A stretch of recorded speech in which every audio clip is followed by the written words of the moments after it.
ভাঙড়ের মানুষের কাছে একটাই নাম, নওশাদ সিদ্দিকী। আর শওকত মোল্লা খুব ছোট্ট একটা বাচ্চা ছেলে, ছোট্ট বাচ্চা, জাস্ট ভূমিষ্ঠ হয়ে রাজনৈতিক জীবনে ভূমিষ্ঠ হয়েছে। মমতা বন্দ্যোপাধ্যায়, অভিষেক বন্দ্যোপাধ্যায়, দিলীপ ঘোষ, শুভেন্দু অধিকারী, যে পারে, কাশেম সিদ্দিকী, তোহা সিদ্দিকী, যে পারে হোক না কেন, ভাঙড়েতে নওশাদ সিদ্দিকীর বিরুদ্ধে ভোটে গিয়ে দাঁড়িয়ে দেখিয়ে দিক কত বাপের ব্যাটা আছে, কত রাজনৈতিক তার বুকের পাটা আছে। ভাঙড়ের মানুষের মেজাজ, ভাঙড়ের মানুষের স্বতঃস্ফূর্ততা, ওখানে নওশাদ সিদ্দিকী ছাড়া, আইএসএফ ছাড়া, সংযুক্ত মোর্চা ছাড়া, ভাইজান ছাড়া কোনো কথা হবে না। যেই দাঁড়াক জামানত জব্দ হয়ে ফিরে আসবে। মমতা বন্দ্যোপাধ্যায়কে চ্যালেঞ্জ করলাম, ওই শওকত মোল্লাকে না দাঁড় করিয়ে আপনি নিজে ভাঙড়েতে গিয়ে দাঁড়ান, আপনি দলের নেত্রী, আপনি গিয়ে দাঁড়ান। তবুও নন্দীগ্রামে আপনি খুব মোটামুটি ভোট পেয়েছিলেন, খুব কম ভোটে হেরেছেন। আর ভাঙড়াতে যান, ভোট তো পাবেন না, জামানত জব্দ করে ভবানীপুরে ফিরে আসবেন আবার। এত বড় চ্যালেঞ্জ শুনলাম। যদিও মমতা বন্দ্যোপাধ্যায়ের রাজনৈতিক সাহস নেই, অত বড় সৎ সাহস নেই, উনি ভাঙড়ে দাঁড়াবেন, কোনোভাবে দাঁড়াতে পারবেন না। যদি মমতা বন্দ্যোপাধ্যায়ের সৎ সাহস থাকে, আমি চ্যালেঞ্জ করলাম, অ্যাডভোকেট এস কে বাবুলাল, হাইকোর্টের মাঠে দাঁড়িয়ে চ্যালেঞ্জ করছি, আপনার যদি সৎ সাহস থাকে, আপনি নিজে দলের নেত্রী হিসেবে ভাঙড়াতে গিয়ে নওশাদ সিদ্দিকীর বিরুদ্ধে লড়াই করে দেখিয়ে দিন এবং জিতে এসে দেখান, এবং নির্বাচন কমিশনকে স্বচ্ছতা, নিরপেক্ষতা এবং সক্রিয়তা মেনটেন করে ভোট হোক হয়ে দেখিয়ে দিন আপনি জিতে। তাহলে ভাববো আপনি নেত্রী আছেন, আপনার বুকের পাটা আছে, আপনার সাহস আছে। আগামী 26-এ ভাঙড় থেকেই পরিবর্তনের হাওয়া বাংলায় ছড়িয়ে পড়বে। ভাঙড়ের মানুষের যে একটা প্রতিবাদী মানসিকতা, বাংলার প্রত্যেকটা বিধানসভা কেন্দ্রের মানুষ সেটা অ্যাডপ্ট করে আগামী দিনে 26-এর নির্বাচনে বিজেপি এবং তৃণমূলের গোপন আঘাত, নির্বাচন কমিশনের যে একটা নিষ্ক্রিয়তা, সব ভেঙে দিয়ে বাংলাতে একটা সুস্থ গণতান্ত্রিক, বাম গণতান্ত্রিক, প্রগতিশীল, ধর্মনিরপেক্ষ শক্তি ক্ষমতায় আসবে। সায়নী ঘোষক, দিলীপ ঘোষক আর সজল ঘোষক, সায়নী ঘোষক, সজল ঘোষক আর দিলীপ ঘোষক, কোনো ঘোষক এনে কাজ হবে না। যেই ঘোষই যাবে মানুষ পিটিয়ে মুস করে পাঠিয়ে দেবে। ভাঙড়ের মানুষ গণতান্ত্রিকভাবে পেটানিয়ে দিয়ে ওখান থেকে পাঠিয়ে দেবে। 2011 সালেই পশ্চিমবঙ্গের লাস্ট গণতান্ত্রিক পরিবেশে নির্বাচন হয়েছিল, যেই নির্বাচনে সিপিএম পরাজিত হয়েছিল এবং তৃণমূল জয়ী হয়ে মুখ্যমন্ত্রী মমতা বন্দ্যোপাধ্যায় হয়েছিলেন। 2011 সালের পরে বাংলায় কোনো নির্বাচন হয়েছে বলে আমি মনে করি না। কোনো নির্বাচন হয়নি, প্রত্যেকটা নির্বাচন হয়নি, নির্বাচনের নামে প্রহসন হয়েছিল। তার উদাহরণ, তার দৃষ্টান্ত আমরা সব দেখেছি, আমরা ডায়মন্ড হারবারেও দেখেছি। আপনি ভাঙড়ে গিয়েছেন, ভাঙড়ের মানুষের সাথে? আমি ভাঙড়ে রাজনৈতিক কর্মসূচি করতেও গেছি, বিধানসভা ভোটের সঙ্গে প্রচারেতেও গেছি। আমাদের সংযুক্ত মোর্চার প্রার্থী ছিলেন নওশাদ সিদ্দিকী, সেই প্রচারেতেও গেছি বামপন্থী কর্মী হিসেবে। আমি ভাঙড়েতে একজন আইনজীবী ছিল, আমার কটা মক্কেল ছিল ওখানে ভাঙড় থানার এলাকাতে। আমি থানাতে গেছি, মক্কেলদের ওখানে গেছি, বিভিন্ন কাজে মক্কেলরা তার সঙ্গে বিভিন্ন কাজে তারা ডেকেছিলেন, সেখানে গিয়েছিলাম। আমি আমার মামলার সূত্রেও ভাঙড়ে গেছি আইনজীবী হিসেবে। আমি রাজনীতি করতে গিয়েও রাজনীতি কর্মী হিসেবে ভাঙড়ে দেখেছি।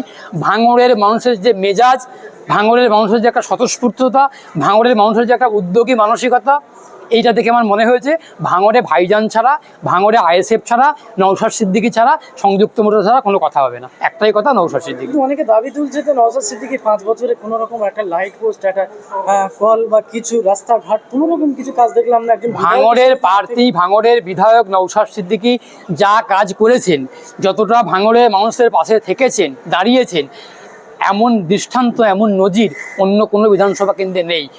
তার সত্ত্বেও কি বলছি, আমি কথাটা পরিষ্কার করে বলছি, নওশাদ সিদ্দিকী যতবার যে কোনো কর্মসূচিতে ভাঙড়ের মানুষের ডাকে সাড়া দিতে গেছেন, ততবার ভাঙড়ের পুলিশ, পশ্চিমবঙ্গের পুলিশ ভাঙড়ের বিধায়ক নওশাদ সিদ্দিকীকে আটকানোর চেষ্টা করেছিল।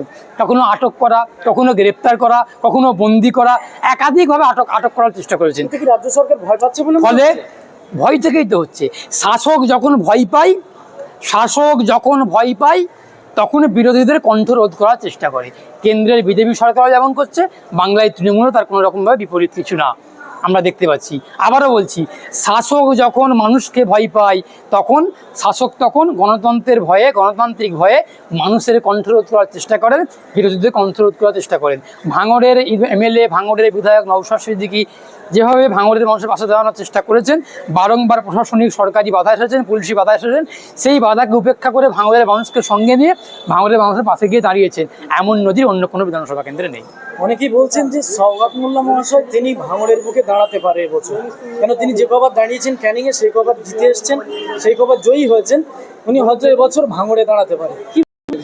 কি শওকত মোল্লা করে দাঁড়াক, ক্যানিংয়ে দাঁড়াক, ভবানীপুর এসে দাঁড়াক, গ্রামে দাঁড়াক, যে যেখানে খুশি দাঁড়াক, আমার কিছু বলার নেই। আমি শুধু একটা কথাই বলবো, ভাঙড়েতে শওকত মোল্লা খুব ছোট্ট একটা বাচ্চা ছেলে, ছোট্ট বাচ্চা জাস্ট ভূমিষ্ঠ হয়ে রাজনৈতিক জীবনে ভূমিষ্ঠ হয়েছে। মমতা বন্দ্যোপাধ্যায়, অভিষেক বন্দ্যোপাধ্যায়, দিলীপ ঘোষ, শুভেন্দু অধিকারী, যে পারে, কাশিম সিদ্দিকী, তোহা সিদ্দিকী, যে পারে হোক না কেন, ভাঙড়াতে নওশাদ সিদ্দিকীর বিরুদ্ধে ভোটে গিয়ে দাঁড়িয়ে দেখিয়ে দিক কত বাপের ব্যাটা আছে, কত রাজনৈতিক তার বুকের পাটা আছে। ভাঙড়ের মানুষের মেজাজ, ভাঙড়ের মানুষের স্বতঃস্ফূর্ততা, ওখানে নওশাদ সিদ্দিকী ছাড়া, আইএসএফ ছাড়া, সংযুক্ত মোর্চা ছাড়া, ভাইজান ছাড়া কোনো কথা হবে না। যেই দ্বারা জামানত জব্দ হয়ে ফিরে আসবে। মমতা বন্দ্যোপাধ্যায়কে চ্যালেঞ্জ করলাম, ওই শওকত মোল্লাকে না দাঁড় করিয়ে আপনি নিজে ভাঙড়েতে গিয়ে দাঁড়ান, আপনি দলের নেত্রী, আপনি গিয়ে দাঁড়ান। তবুও নন্দীগ্রামে আপনি খুব মোটামুটি ভোট পেয়েছিলেন, খুব কম ভোটে হেরেছেন। আর ভাঙড়াতে যান, ভোট তো পাবেন না, জামানত জব্দ করে ভবানীপুরে ফিরে আসবেন আবার। এত বড় চ্যালেঞ্জ শুনলাম। যদিও মমতা বন্দ্যোপাধ্যায়ের রাজনৈতিক সাহস নেই, অত বড় সৎ সাহস নেই, উনি ভাঙড়ে দাঁড়াবেন, কোনোভাবে দাঁড়াতে পারবেন না।